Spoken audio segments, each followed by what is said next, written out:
Юллардагы иминлек мәсьәлесе һәр вакыт актуаль булып кала һәм иминлек күп очракта машина йөртүчеләр кулында. ЮХИДИ хезмәткәрләре белән чыккан рейдта без шоферларның юл йөрү кагыйдәләрен ни дәрәҗәдә үтәп йөрүләренә игътибар иттек. Шунысы бар, бик күпләр иминлек каешын эләктермичә йөри. Бала креслосын кулланучылар да аз, светофорның кызыл утына да чыгып китәләр. Хәзер машина йөртүчеләр өчен бигрәк тә җаваплы шур. Бу беренче кар төшү. Без менә 31 октябрьдә гына беренче кар яву белән беренче сәгатьләрдә 4 юл һәлакәт теркәлде. Сөйнешкә дип әйтергә кирәк, монда имганүчләр юк, машиналарга техник зыян алдылар.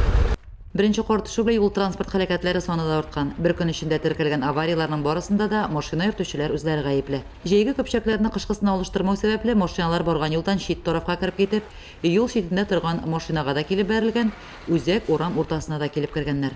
Күбрәк инде безнең иминлек каешы тагылмау, машинаның иминиятләштермәү, машина күбрәк шундый хәзер.